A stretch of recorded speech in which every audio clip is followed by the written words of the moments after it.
Mahigit 1,000 pamilya na ang lumikas sa gitna ng patuloy na pag-alboroto ng Bulkang Mayon. May ilang nagkakasakit na. Detalye tayo sa ulat on the spot ni Ian Cruz.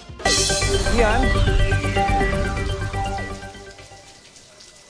Rafi, maulan nga dito sa Albay kaya sa ngayon ay wala tayong visuals ng Bulkang Mayon sa pag-iikot nga natin sa ilang mga bayan dito sa Albay kaninang umaga. At Rafi, nagpapatuloy nga pag-alboroto ng bulkan kaya naman ilang beses din tayong nakakuha ng mga alert ngayong umaga na sinasabing mag-ingat doon sa pagdaloy nga ng uson at sa episode din ng mga rockfall. At patuloy naman ang pagdami ng mga lumilikas kaya naman mayroon din sa mga evacuees ang nagkakasakit na.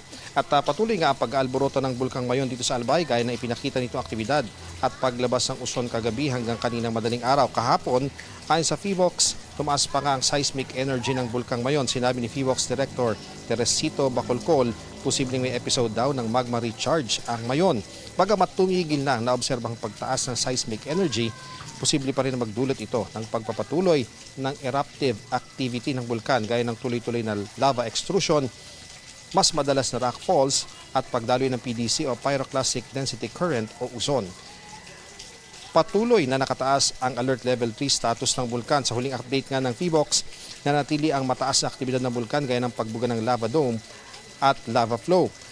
Patuloy din daw ang mahinang tremor kung saan may 133 rockfall events at 37 na pagdaloy ng uson. Umaabot naman sa 800 meters ang taas ng steaming mula sa bunganga nito na may katamtamang pagsingaw na napapadpad sa silangan Timog Silangan at Hilagang Silangan. Nasa 526 tons naman ang inilabas itong asupre kahapon. Nang dahil sa patuloy na pag-aalboroto ng Bulkang Mayon, umakyat na sa 1,133 pamilya o mahigit 4,000 individual ang lumikas mula sa 6 na lokalidad ng Albay. Sa Tabaco City, pumalo na sa 489 families o 1,793 individuals ang nasa 5 evacuation centers. Ang syudad ang nangunguna sa buong lalawigan dahil nga sa dami ng mga lumikas sa pag-aalboroto ng bulkan. Kaya hindi maiwasan na nagkakasakit na sa Buwang Evacuation Center ang ibang bata gaya ng 8 buwang si Princess Rian.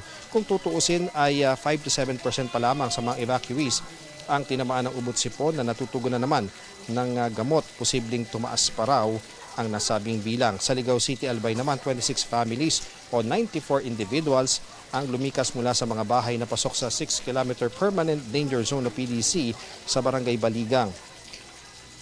Ayon kay mga Sarlito Bobis na mismong sa likod ng marker ng 6 km PDC ang bahay, kung tutuusin ay ilang hakbang lang, nasa safe zone pa siya. Pero miniyat-maya raw siya ng Albay Provincial Mobile Force kaya lumikas daw siya. Kahit pa nga kung tutuusin ay malapit lamang ang kanyang bahay sa nilikasang evacuation center ng barangay. Narito ang panayam natin sa ilan nating nakausap na mga evacuee.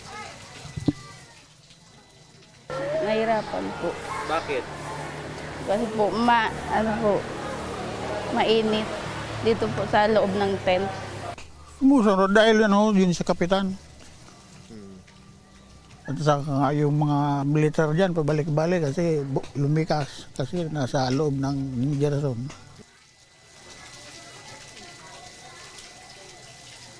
Rafi, sa bawat LGU naman na naikot natin dito sa Albay at talagang ang kanilang pinaghahandaan ay yung posibilidad nga na itaas yung alert level status ng bulkan kaya patuloy ang paghahanda nila, Rafi.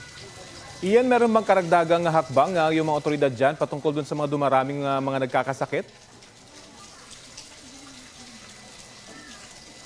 Well, Rafi, nung nakausap natin ang OIC ng City Health Office ng Tabaco City kung saan nga naroon ang may maraming evacuees, ang sinabi niya dahil ngayon ay nasa 5 to 7% na yung kanilang mga nagkakasakit sa evacuation, kailangan daw mahadlangan nga ito ng pagdami. Kaya naman plano nila magkaroon ng emergency purchase ng flu vaccine. Narito ang kanyang pahayag. We are planning to purchase emergency purchase ng flu vaccine.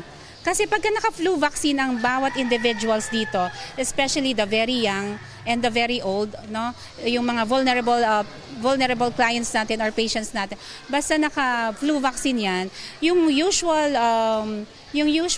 days ng symptoms ng cough and colds ay malilesen.